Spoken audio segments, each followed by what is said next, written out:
Blog Talk Radio. The purple angel, oh purple angel, you're next to me. Purple angel, oh purple angel, you're next to me. You're next to me. You're next to me.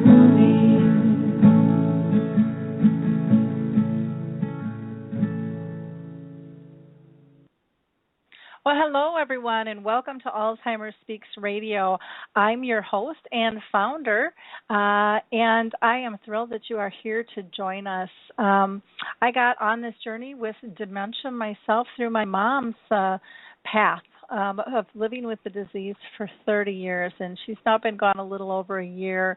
But the effects of living with this disease have been significant, and so it got me to to change careers and start Alzheimer Speaks. So I'm just thrilled that you're with us today.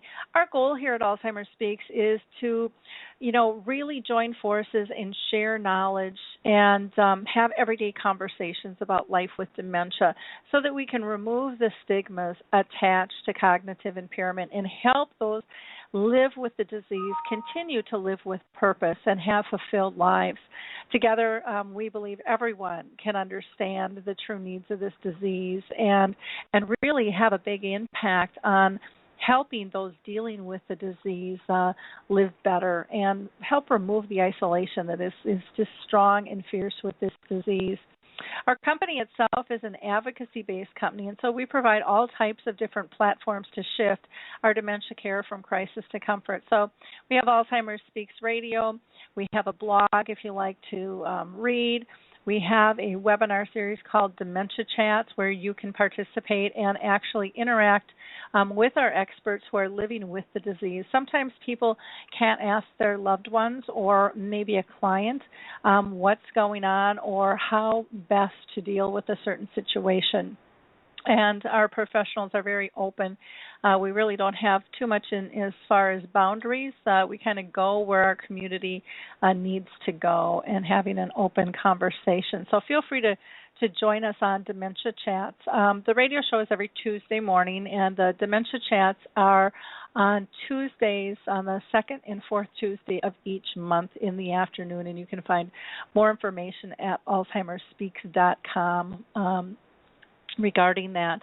At our core here, we really believe that collaboration is the only way that we're going to win this battle, and we know that we are having an impact out there because of each of you. All of your likes, your clicks, your shares have had a huge impact, and so I have to thank you for allowing us to be named the #1 influencer online regarding Alzheimer's according to ShareCare and Dr. Oz. And I just ask for your continued support. And what that does is it makes it more comfortable for people to reach out when they're in need. When they see more information, when they hear more people talking about it, it just lifts that stigma and says, I'm not alone. And so if you wouldn't mind, if you're sitting in front of your computer, go ahead and like this show. Share it on your Facebook page. Share it with your LinkedIn colleagues or your Google circles. If you've got a Twitter account, go ahead and push it out. It really does. Those little few seconds that you take really do matter. So again, thank you so much, and it will help us raise awareness and just partner together. I also invite you, if you have your own personal story about dementia that you think could help someone else, maybe you have a business that's doing something unique, maybe you're a researcher or have written a book or a song or are producing a film or have some type of advocacy program out there, reach out to me because we always like to hear what others are doing. It's critical, again, in terms of giving voice, and it's wonderful when we can share because it inspires each of us to get creative and maybe do something we wouldn't prior. Before I introduce our wonderful guest today, Kathy Brogy, I always like to give a shout out to some organizations that I think are really critical, and not everybody always knows about them. The first is Alzheimer's Disease International. They are the association of all the Alzheimer's associations around the world. So if you go to ADI or Alzheimer's Disease International, you will find not only what location is closest to you, but you're going to get some great global knowledge as well at that site. The Purple Angel project you can get to from AlzheimersSpeaks.com. Just go to our About page.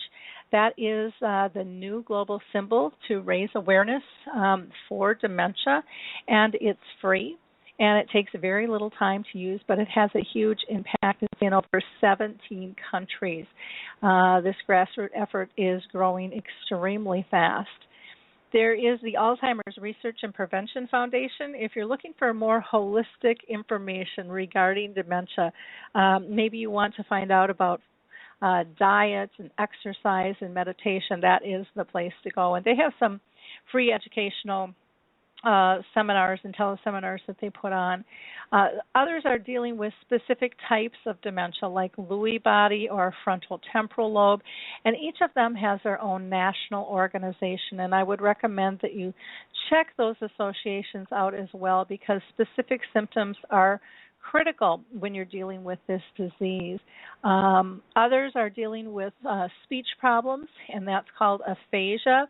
APHASIA, that's APHASIA. And again, they have their own association, so it might be the word salad or word find. They'll have information for you there. There is also a new organization in the States called the Dementia Action Alliance. Great group, and you can, go and just Google them, and you'll find them. Dementia Action Alliance, or DAAnow.org. They're doing some really cool things. In fact, I'm on one of the working groups, and we have pulled together a survey for both the caregiver and the person with dementia to take. There are two different surveys.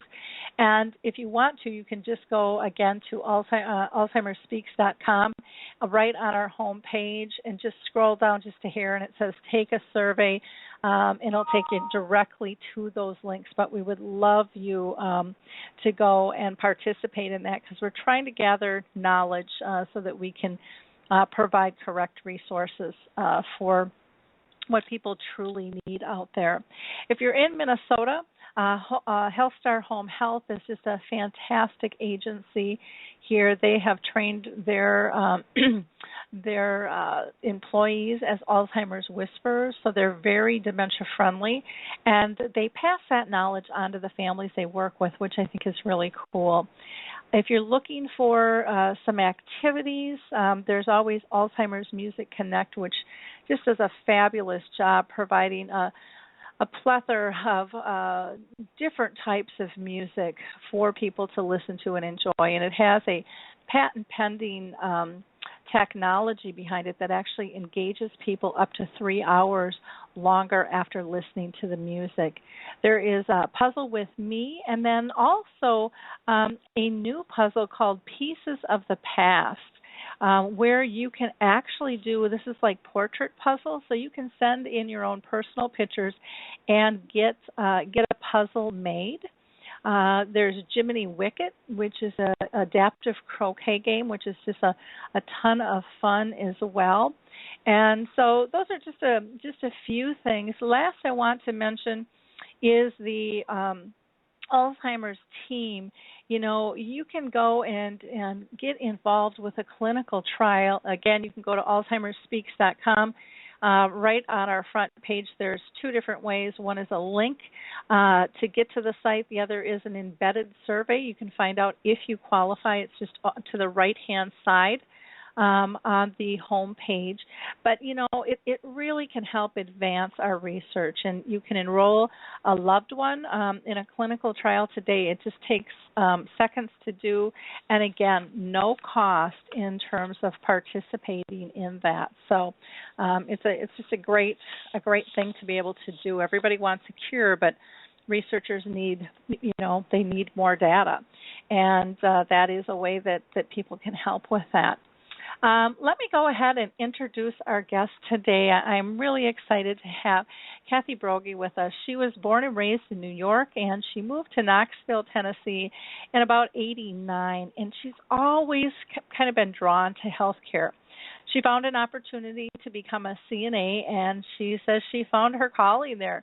She was especially drawn to memory care, as so many of us are. And over the years, she attended trainings like Teepa Snow, who is one of the gurus in dementia, and she's learned a lot more about, people with cognitive impairments. It's changed her, she says, as a caregiver and as a person as a whole, and I would have to ditto that. I think once you jump into this realm, there's just no going back, and the positive impacts are so powerful. She has learned everything. When she kind of first started in this field, she learned that what she was doing really wasn't right, and she actually says it was wrong. There were restraints and posies and drugs, and times are really changing, but change comes slower than what we'd like, and there's always ways to make life better for people living with dementia. Kathy has also been working with Courtyard Senior Living for almost 10 years, and at Courtyards, they embrace the Eden alternative. So their homes are small, and they really cater well to the elderly, and their staff all know their residents there. They know their stories and their life histories, which is really an amazing thing to be part of. And after all these years in healthcare, she's finally found a way to do what she loves in a comfortable environment for people with dementia. And so today we're going to be talking about the Purple Cities Initiative, which is a really very neat concept. And so welcome, Kathy. How are you today? I'm well. How are you? I'm doing great. Before I kind of start along our question line, I always like to pose the question to people because it's interesting for our audience to know. Have you been touched by dementia in your own family or circle of friends? Yes, I have a stepmother who had dementia, and it was my first personal experience with it. But I've known a lot of people. In fact, someone really dear to me who is a member of our extended family has spent years as a dementia advocate working with Alzheimer's Tennessee, going to the legislation on the Hill, and is now in a memory care in the advanced stages. And her story really touches me. It's what I tell people. It's us. It's 10 years ago she was there fighting the fight with us, and now she's living with the illness, and it's devastating to see people who are so vital and so informed, and they still succumb to dementia. Yeah, it really doesn't know any boundaries at all. It just it goes after whoever it darn well chooses, and I think that's one of the myths. People think, well, and we all do that with all disease or disasters. It won't happen to me or somebody I love, but it does. Every day. It does. In fact, every 4 seconds, somebody around the world is diagnosed with dementia. So and that number just shocks people when they hear it. People just really don't understand the prevalence because this is such a hidden disease. It's so masked because people can look well and have minor changes in the beginning, and then it just kind of builds and builds. And it's very, very interesting to see how society, deals with this or doesn't. Why don't you talk to us about the Purple Cities Alliance and, what was the inspiration behind this? The inspiration came from Norman McNamara in England. He was diagnosed, as you know, with with, at first, Alzheimer's. It was later changed to Lewy body, but dementia is dementia. And he began realizing that people didn't understand what he was going through, so he started to try to make his hometown dementia-friendly and get as many people to understand what people with dementia were dealing with. And from that sprung a worldwide effort, and my participation came about because I so admired him, and I thought, if he can do this and do it to the magnitude that he did, surely we can do something. And so I broached it. I put it on Facebook as kind of like a petition to people, like, let's do this here in Knoxville. And eventually one woman, Carolyn Neal, called me, and she said, let's get together and figure out how to get this done. And from there it steamrolled. Okay, and how long ago was that, Kathy? It's actually just been, it'll be 2 years in March, so it's really been about a year and a half.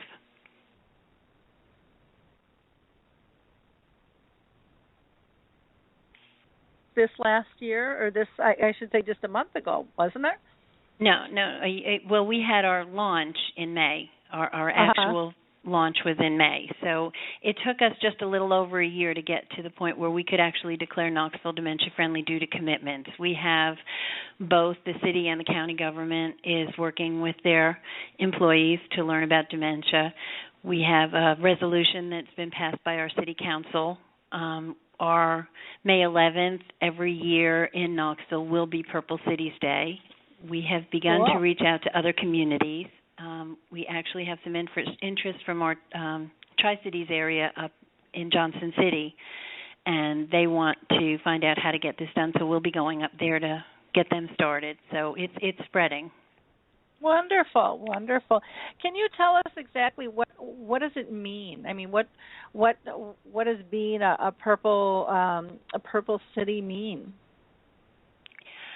Purple City is a place where people who have dementia and many people who may have it and don't even know they have it yet can find other people who understand and know how to help. We're not looking to do a massive education on dementia to a lot of people. We're just looking for a little bit of information to the general public, instead of the situations where we had one recently where a lady was in the parking lot at our local grocery store, and she had literally couldn't remember how to get out of her car. And there were a dozen people standing around the car yelling into the car to tell her how to do it. And, of course, that just made the agitation worse, and a person with dementia just becomes more confused. When we were told about that, we realized that if one person in that group of people knew how to respond to somebody with dementia, that lady's experience would have been a lot less traumatic. So our goal is to get enough people in our community to understand how to approach somebody who's having a moment or having a problem and make everyday life a lot simpler for people who have dementia. Okay. And can you tell us what does a city have to do, in order to be able to declare themselves a purple city? We haven't got a lockdown on an actual agenda. Basically, if you can get your local governments to be involved and you can get a lot of your community businesses, we are reaching out to all our organizations, all of our retailers, and we are working toward getting people in those facilities and those places trained to continue the training with new employees. So basically, I think once a city has got a large commitment to it, it's a purple city because it's an ongoing effort. It's never going to be 100%. We're always going to be working on it. We're always going to be training people and teaching people and talking about it. But I think the most important thing any of us can do is to get the conversation started. Mm-hmm. So with this, are you using Norm's poster in terms of education, or are you doing something different? We took some of our information from Norm's poster. We came up with our own education, which is on our website, which is at purplecities.org, and we brought it down to a one-page handout or a PowerPoint which can be presented, and it's really simply just the basics of what you should do, what you shouldn't do when you come across somebody who's having dementia issues.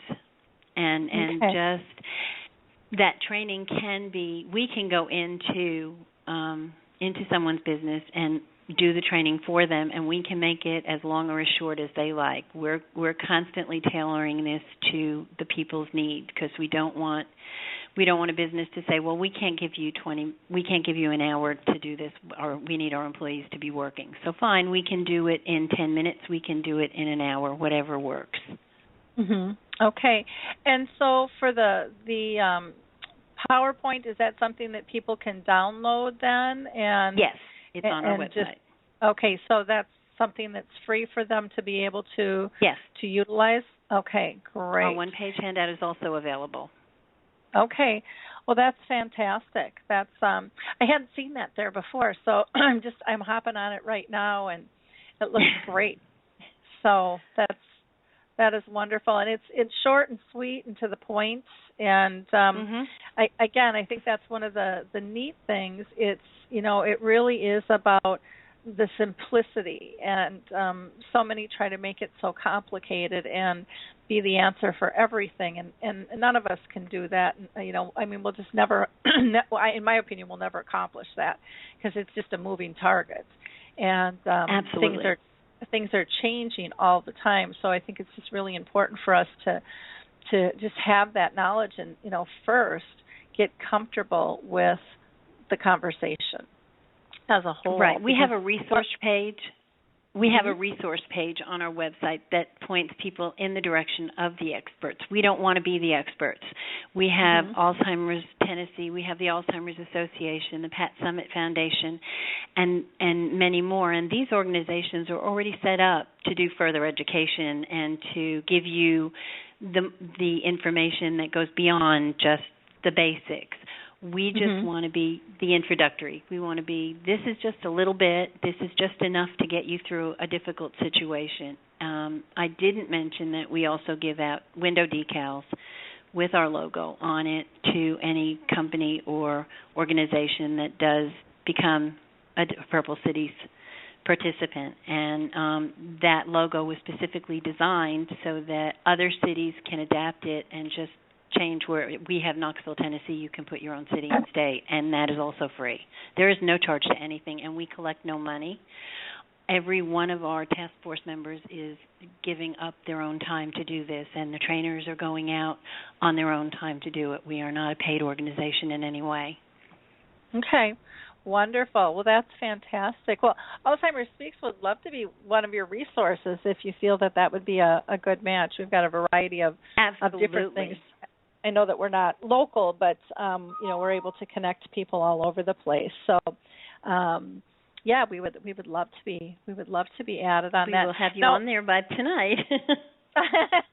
Wonderful. This is it's so exciting now for to be able to get like a window cling. What do they email you directly on that then, or? Yes, and once we've ascertained that they've done the training, we will give them. We will send them the decal. So it's not. None of it is really complicated. Nothing is really set in stone. It's flexible. The main objective is to get as many people aware as we possibly can. One of my favorite goals, and we haven't really delved into it too much yet, is to start working with the younger people who are going to be our caregivers in 20 years.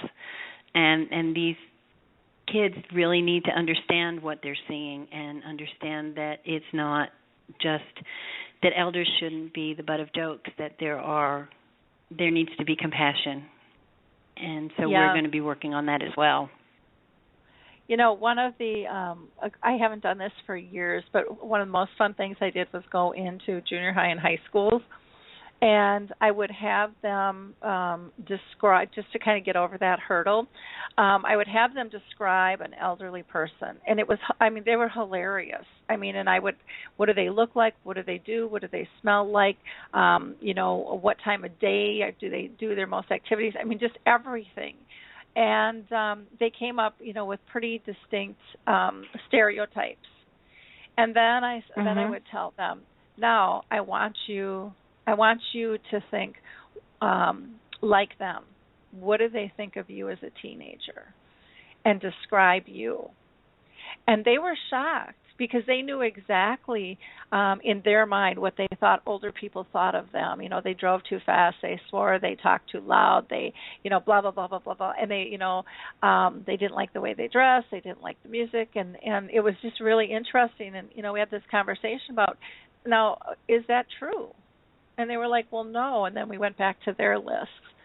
Well, how much of this do you think is actually true? And they were shocked, and they just really, and it's just such a simple exercise to do, but so powerful, and it was a lot of fun, I love that. I love that. I'm going to use that. Yeah. Feel free to use it, because it's just, again, it's just getting them to think about all their senses and how do we communicate and how do we express ourselves. And I mean, sometimes somebody can walk into a room and you can have your eyes shut, but you can smell their perfume or their cologne and it's them. Or, people will say that they walk into somebody's house and they just know that's grandma's house, or, whatever it might be. So it's really getting them to use all their senses and figure out how are they, stereotyping, how are they categorizing people, because that's what we do, and we don't even know that we're doing it.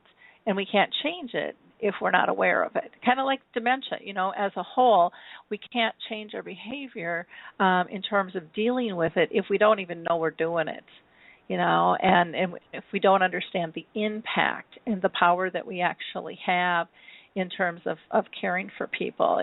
It's just a real incredible, fun thing to do. So. The other thing that I had done that might be helpful too, I'm getting off here, but I've done some sensory games with the kids, and that can be good just for people as we age. I mean, I know now, I'll be struggling trying to just get a jar open. And it's like, everyone used to hand me the pickle jar to open. I could just break that thing, and I just don't have the strength anymore. And so doing the sensory games with using ski gloves and having them write with pens and fat markers and trying to write their name with ski gloves on, or pick up money, putting popcorn in the shoes and, the glasses, all those different things, trying to get them, to read with wrong lenses on and stuff, and then just having those discussions, or the marshmallow game where somebody has to talk with their mouth full of marshmallows, to kind of go over, like, if there's if someone's maybe had a stroke, or with dementia, maybe they've got some word salad going on and they can't express themselves, and then we talk about what, were they really trying to communicate with us? Could we really understand them? And then we ask the person who's trying to communicate, what changes did they feel in their body? And they're usually like, well, my heart was beating a little faster. I got sweaty. I was really uncomfortable because I knew that they were kind of giggling at me. And we talk about the impact. And, again, just really simple, fun games that get people to understand how bodies and needs change, and that, hey, they could break an arm or a leg tomorrow and their life could change, and they're going to need assistance, or be in a car accident, or, I mean, there's all different types of things that are happening. It could be an accident on the football, or or the hockey arena or something too, where all of a sudden things have changed, and so they're not as, they just think that this is never going to happen to them, but it can happen to anybody. But we just have to be more cautious of why and how to do things, and maybe pulling things down from higher shelves for elderly might be something that they could help with, so that they're not standing on a stool and maybe don't lose balance, and to keep people safe. And again, those are all types of things that we can work in with dementia as well, in terms of what's comfortable, what's sensible, and what keeps everybody happy and calm and safe. So, but kids, you'll have a riot working with the kids, because they really want to help, is what I found. And but they also, one of the hurdles, and I don't know if you'll find this or not, but one of the hurdles that I kept hearing was, well, we don't really know what's going on. No one tells us, because parents are always trying to protect the kids. If the kids are significantly impacted because the family dynamics have changed in terms of where mom and dad can spend their time, if it's, or maybe it is a parent who's got dementia. And some have even wanted to start support groups in schools because they need to be able to talk about this. And there's all kinds of support groups within schools, but you really don't hear much about caregiving yet. When you go into the schools, you'll be shocked. You'll be shocked to hear their stories on how many are caring for somebody. So it'll be a great opportunity, and they just get so excited. They're marching out the door, and they'll be a great awareness tool because they'll go home and share it with family and friends and stuff. So that'll be really cool when you go down that road. So feel free to reach out to me. I have all kinds of ideas on that stuff. That'll be really neat to do. I will. I think that we owe it to the next generation to treat them as if they're adults. Even though they're young adults, they still need to know what's going on. And I think a lot of kids are dealing with people at home who have issues, and they're not being brought into it, and we want to be able to make it better for everybody.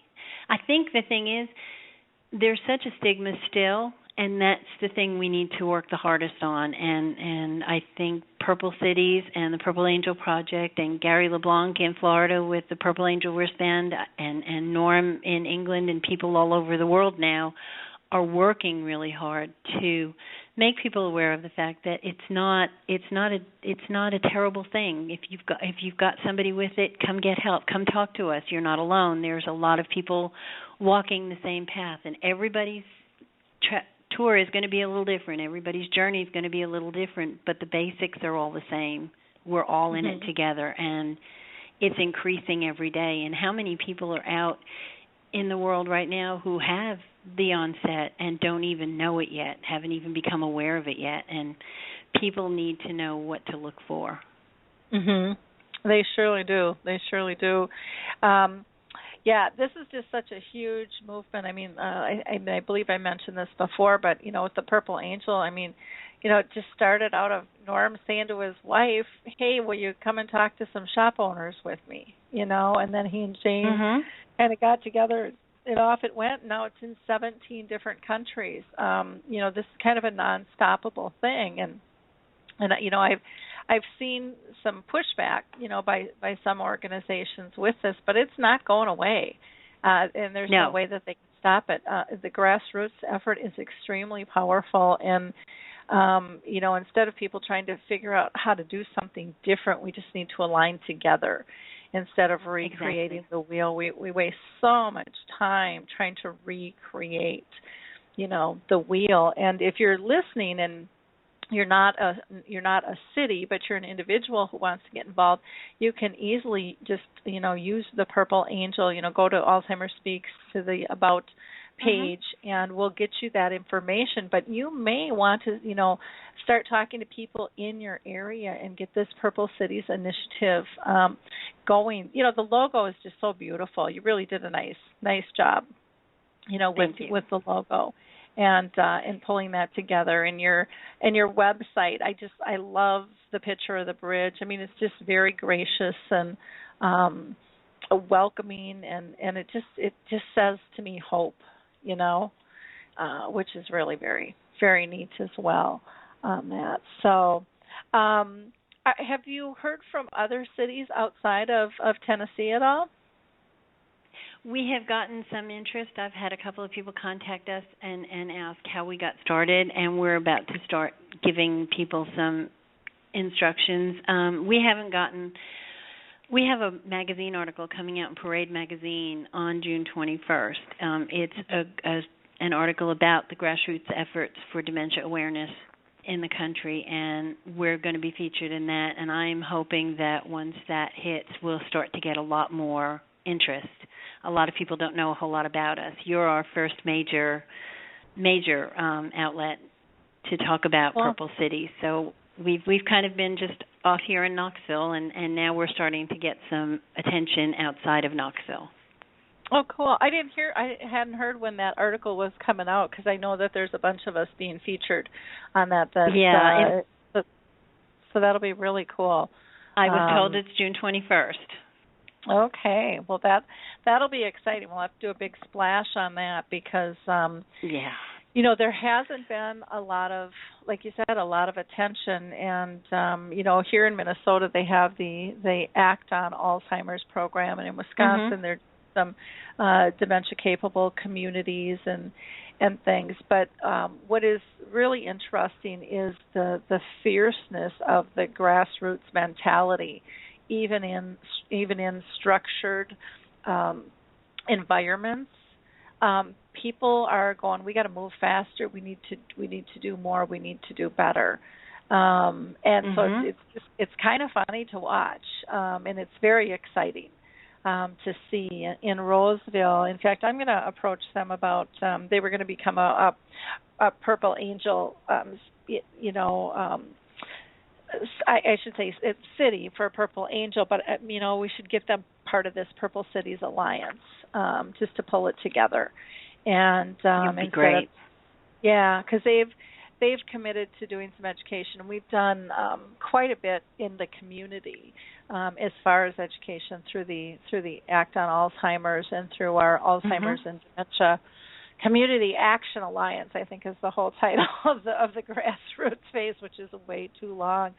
But again, it's really, I think, sharing information between communities and supporting one another and helping lift one another up is just such a wonderful, wonderful route to be able to go. And, you're just hearing so much more chatter about this. So it'll be interesting after the June 21st People Magazine article, what happens for your Purple Cities Alliance. I would think you'll get a lot of calls on that. Yeah, when we set up Purple Cities Alliance, our goal was to just have it out there, and we're not in charge of anything. It's all there for anybody to use, to take on as themselves, to join the alliance if they choose. But it's not a cost prohibitive thing. There's no money involved. It's like, this is just to say, we're working on this. Our city is determined to be a better place for people with dementia.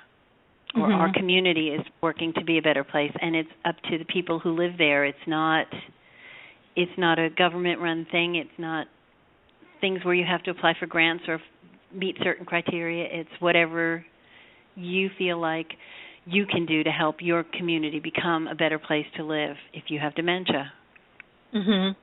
Yep. Which is, it's so simple, but it's so critical. To see the shift of how it helps people. I know in Roseville we've done some, formal educational programs, and it's been amazing the numbers of people that have come out, and then the numbers of people that have come to the memory cafes from that, and the other various support groups. People are really tapping in and just they're so excited because they didn't know all the resources that existed prior, and they're developing friendships with people going through, similar journeys, and you can just see it on their face and hear it in their voice, this calmness and this appreciation for what changes are taking place. So it really is critical for cities to look at this. I don't know if you've seen, and I use Roseville as an example, but your community might want to look at this too. The city of Roseville actually dedicated a page on their website to dementia and Alzheimer's. And so that they could pull people in who, are out there researching their site for more information. So that might be something, and it was really simple. We were told over and over it couldn't be done.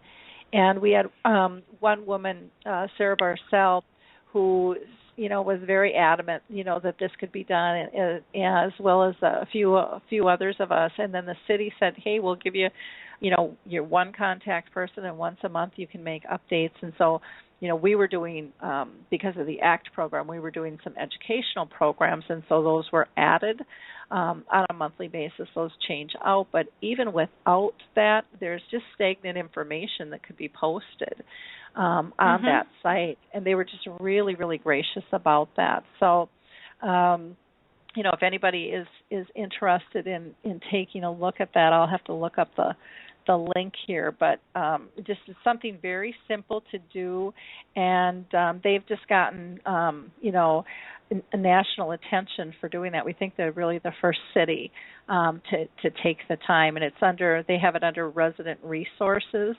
If you go to www.ci for that's city, I would imagine, .roseville, one word, .m. So that's www.ci.roseville.mn.us, actually. And then go to resident resources, and you'll see the page right away for Alzheimer's and dementia. And just click on that. You'll see kind of a little bit about the grassroots program and the ACT program.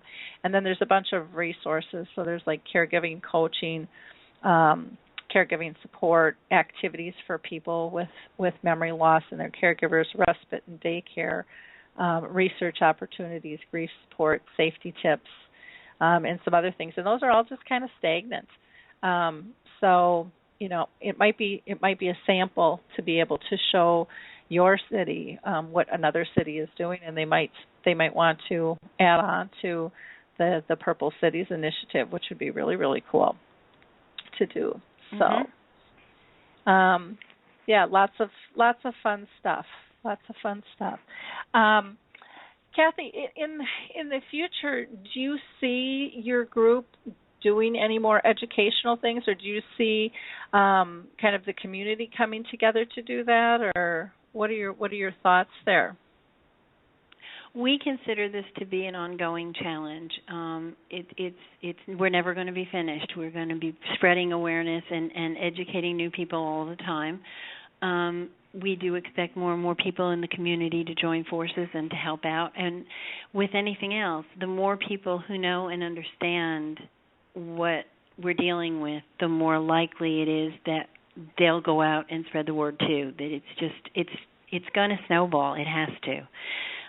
Every day, with more and more people being diagnosed, more and more people who are not diagnosed, we're going to come across people who are having issues out in public. And if there's one person in the crowd who understands that it's a dementia issue and not an anger issue and not a criminal issue, then things can be totally different in the outcome. I think it was Norm who told the story of a woman who had been shopping and suddenly became very confused, and a young man who was only 17 years old had just done that poster training that Norm does, and interceded and took the woman to the side and sat down and offered her a cup of tea, and in the process was able to find out who her family was and get the family to come and pick her up. So a situation that could have been, call the police, this woman is becoming violent, became resolved in the best possible way and by a very young person who simply had a little bit of education. And that's our major goal, that little bit of education, that one person who can intercede and make a terribly frightening situation workable. Yeah. Well, and that's how empowering too for that young man to have been able to put that in place. I mean, it's always nice to be able to make someone feel comfortable and kind of remove a fear. Absolutely. And that's just such a huge thing that, it's sad to say, but as a society, we don't really value in terms of, we really don't talk about it. We really don't put any weight on it. But, it's one of the biggest gifts we can give. to anybody is that sense of comfort and safety. Yes. It's absolutely huge with that. I know there's been talk, and I'd just like to get your opinion on this. Some people, and I've seen this on the internet on a few different occasions, but some people are saying, well, people with dementia should have a sign on their door, so if somebody comes, they know what they're dealing with. But there's also the big safety issue regarding that. What are your thoughts about having that announced? So like a little sticker on somebody's door, so if somebody came up to it, they would know somebody in the home lived with dementia. Well, unfortunately, I kind of wonder about the poor side of society who would take advantage of a person with dementia, and that would just point them out. Yep. I'm more concerned of safety issues for that person once it's like a public sign. So I kind of don't think that's the best way to go. The education portion that we do and that Alzheimer's Association and Alzheimer's Tennessee and all of those organizations do is to recognize it without having to have a sign on you. If you can see it once you know what to look for, you can see a person with dementia is dealing with things differently to a normal response. And so I think the better way is to get more people to understand what they're seeing and to be able to intercede when possible than to have a sign or a pin or something. I know that there's those little business cards you can give out.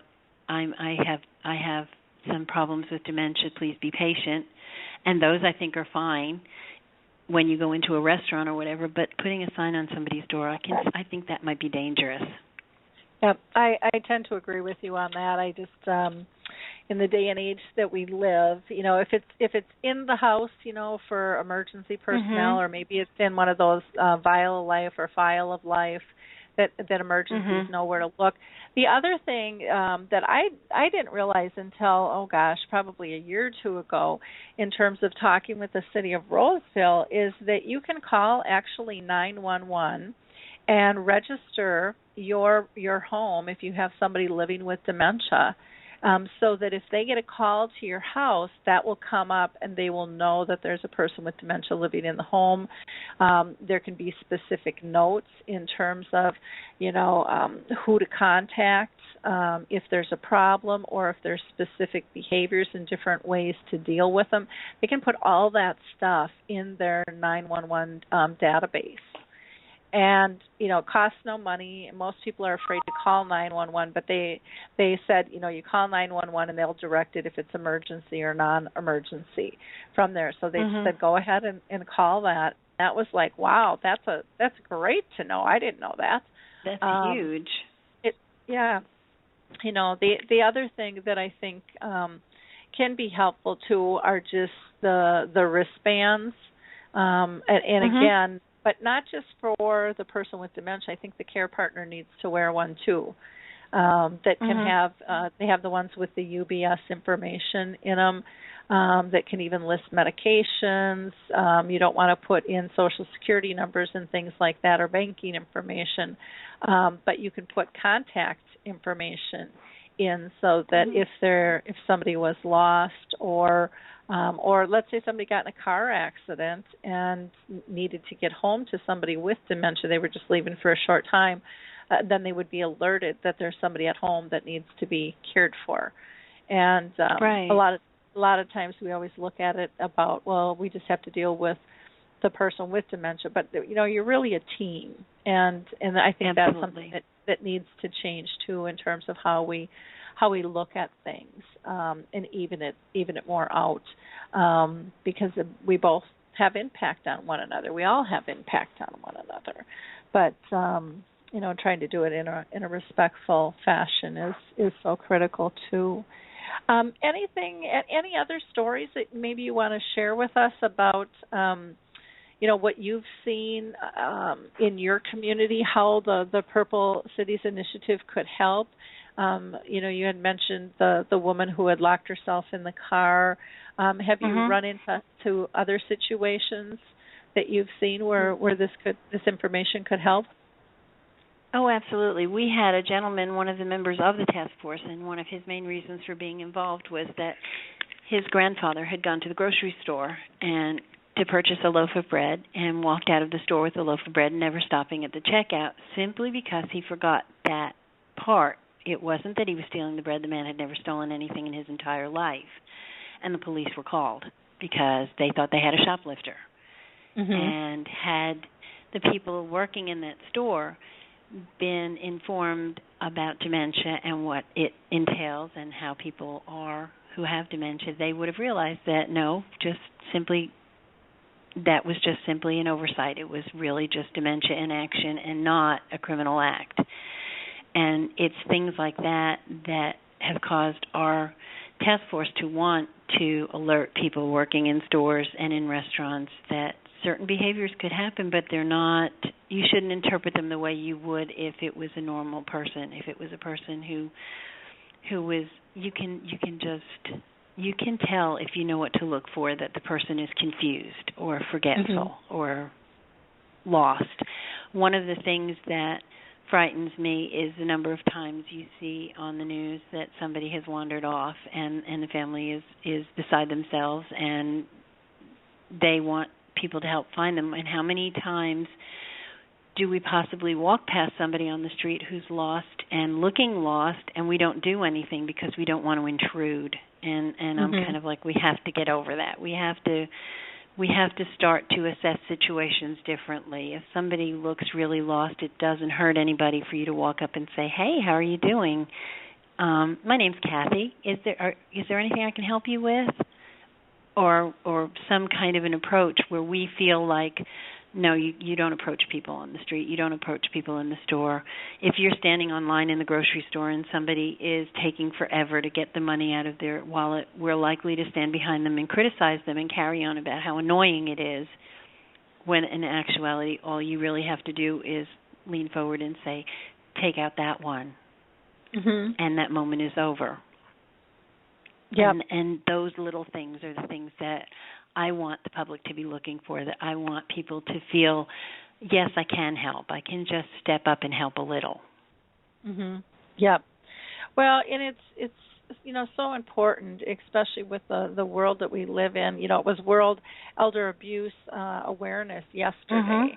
And there are so many people that, are afraid to help, but and there are those people who are not afraid to take advantage of either. And so we really have to be aware that, we don't walk away to let them become more vulnerable to somebody else. And sometimes we don't think that far ahead. But like you said, you can a lot of times tell just by the look in the eye, if there's confusion or fear. And we just need to read our nonverbals so much better than what we have in the past there. I wanted to mention, too, on AlzheimerSpeaks.com, we have a resource directory, and there we, that's all free. People can sign up to be part of that. But under the Caring Support Services, the subcategories, there are one for just being dementia aware, which is reading Norm's poster, and that can be, an individual or a business. And then there's a category for dementia-friendly communities, which definitely the Purple Cities Alliance would fall under. And then there's one for dementia-friendly businesses. So if it's just a business is interested, but maybe the whole community hasn't gotten behind it, they could register their business as that as well. So again, that's free. You just go to AlzheimerSpeaks.com and click on the resource directory. We don't have many in there. And one of the problems that I've found with the resource directory is, I'm kind of a one-man show here, so I can't put everybody in. And so much of this movement is grassroots. People don't really have the time either. But so I'm just encouraging people, if you are part of this movement, to take the time to register and go ahead and input your information in. You'll just have to become a member first, which doesn't take long to register yourself, and then you can go in. You can also share different types of resources there too. So if you've read a book or seen a film or a video, or there's a link to a company, or you've got this, there's all kinds of services there, you can go ahead and share that too. This isn't about ownership. This is about knowledge base. No. And sharing Absolutely. resources. And, but again, it's just... Mm-hmm. And one point I'd like to make is we may be the Purple Cities Alliance, and it sounds like it has to be a big city, but I am a firm believer in the power of one. One person in any town can get things started. One person who believes in it enough to take it to other people and to start making that change, that's all it takes. It just takes one person, and that one person is welcome to come to Purple Cities Alliance page or contact any of us, and we will help you with anything you need. But I believe in the power of one. It's always one person, and then there's more. Yep. And what I have found just through my work is people, they've referred to me, and I'm sure they've referred to you as this too, as kind of that spark that gets it started. Because you come in with this passion, and when someone's passionate about something, it's authentic and it's powerful, and it because it gives people hope. And we live in a society that still pushes initiatives by fear, and I really think people are getting tired of that, and they're getting worn out. And so when hope comes out, people just get so excited and they want to be part. And then the beauty of this whole process is the simplicity. It's not overly complicated. You don't have to move a mountain, to get this done. I mean, it's just very, very simple, and it doesn't have to be time-consuming. And to me, that's the key. That truly is the key to making things simple. One of the videos I have to get posted, I interviewed a few people from our memory cafes, and I used part of this video in our kickoff for the ACT program. But one of the care partners was talking about his wife, and he was explaining how he needs community bathrooms. And, how he was in Macy's and his wife got locked in, and, it was just it was horrible for her. It was horrible for him, and people, we got more reaction from that comment going, I had no idea. I just had no idea, because we're not paying attention. And we're not allowing people to talk about these things either. We're not, absolutely. And that can be used for not just a person with dementia, but for small children, for multiple situations that occur. And we just have to start paying attention more, and then in feeling comfortable to share that information, because it's amazing once you have those conversations, the buy-in, and people go, you too? Yeah, that's a great idea. And then you're off and running. The track door is opened, and it's a go. And it might sound like a year was a long time to get this up and running, but it goes really fast. It went very fast. And for an initiative like this, really, it's extremely fast. I mean, you look at NAPA, our National Alzheimer's Plan Act, and what have they really done to change awareness? What have they really done on a community level? Most people will say not much, and who are they? And they've been around for years, and so it takes us all, to get things pushed forward and get moving. And I'm so excited about your initiative. I think it's great, and I appreciate so much that your resources are free, and they look really classy, and they'll be easy for people to utilize, and it's just a wonderful, wonderful resource. So I'm looking forward also to the June 21st article in People magazine about all the grassroots efforts too, and it's Parade magazine. Or what did I say? People? Parade? Huh? You said People, which is bigger. Too funny. Yeah, Parade magazine. Thank you. You're welcome. Yeah, you got to catch me. Double check. So that'll be good, because this month is Alzheimer's and Brain Awareness Month as well. It seems Yes. like every month is something out there. Everybody keeps taglining something for for each initiative on that. So now to contact you, people can email you at contactus@purplecities.org. Again, that's contact us at purplecities.org. Or they can just go to the purplecities.org webpage, and there's a contact route there too. And then you also have a phone number. Is that okay to give out? Yes, absolutely. Okay. That is, I have a 865-219-6968. Again, that's 865-219-6968. Any last tips you want to give people before we sign off here? No, just thank you for everything you do. You do an amazing job, and just keep talking, people. We just need to keep talking. Yep, that's for sure.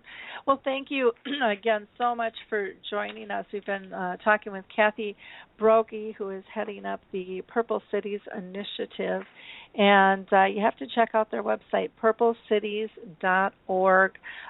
Maybe you can get something going in your own state, in your own town. Would be wonderful. We would appreciate you coming aboard and trying to get the U.S. to be dementia friendly. Some of the other countries are way ahead of us, and we don't like to admit that, but it's true. And so we need to be stepping it up here in the U.S. So again, thank you so much, Kathy, and please keep me posted on how things are going. We'd love to have you back on. Okay? Thank you. Thanks. Bye now. Before I sign off, I am just going to share with you, if you haven't listened to the last radio show, that was the ABCs of Dementia Awareness, Care, and Support. We had a woman on who provides professional development training for staff regarding quality art programs for people dealing with different types of dementia, and then also for their care partners. And then we had two authors who wrote a book called Singing in the Rain, Weathering the Storm of Dementia with Humor, Love, and Patience. And these two women were brought together through their husband's dementia journey. It was really very exciting. The book is lovely and shares some of their emails and their correspondence back and forth on how they supported one another through their journeys. The next radio show is going to be on dementia farms or care farms, and I'm really excited about that. Again, something in the European countries that are just starting here, and so I will be very excited to hear about those. And we had our last dementia chats on the 9th, where we briefly talked about dementia farms, just heard a little bit about the concept. And the majority of our time we really spoke about the effects of changing terminology and its importance and the impact it has on not only the person diagnosed but the public at large.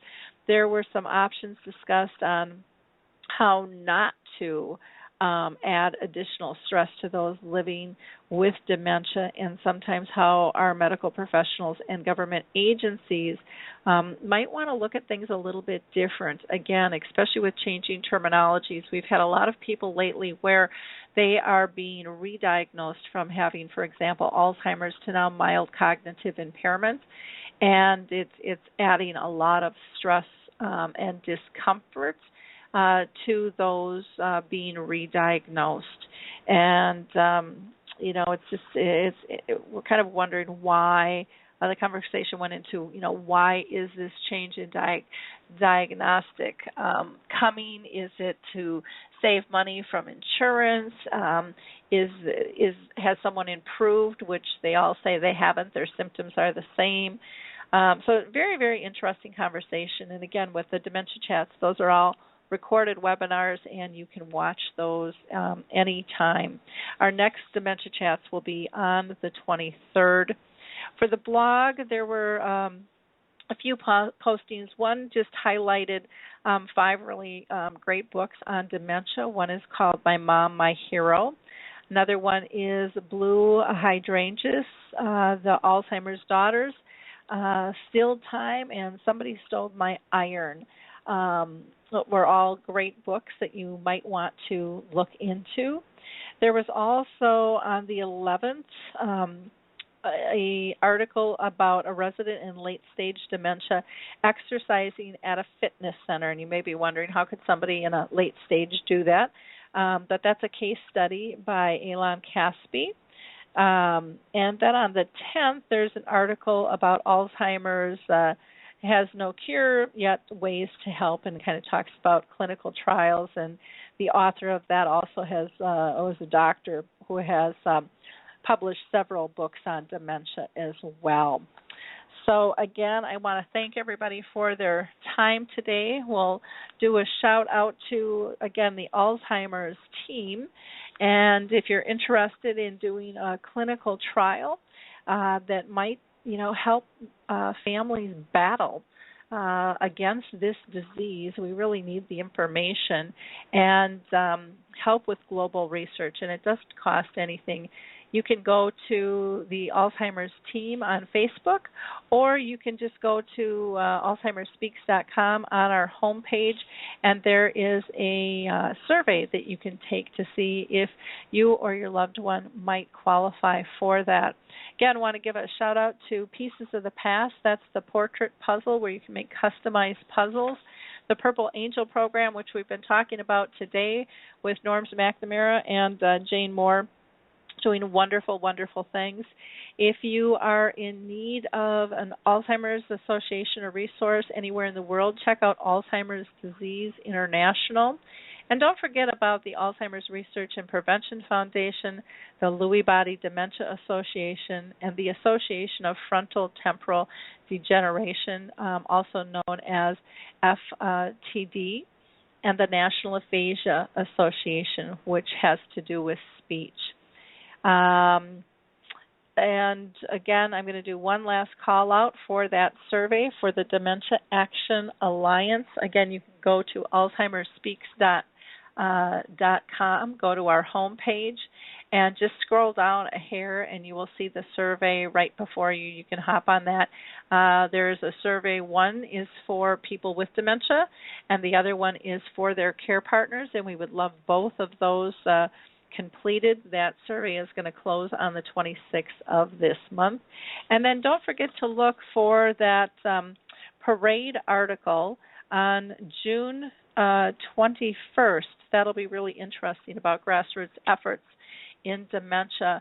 Again, I want to thank you all, and we will talk next week. Have a brilliant week. Bye now.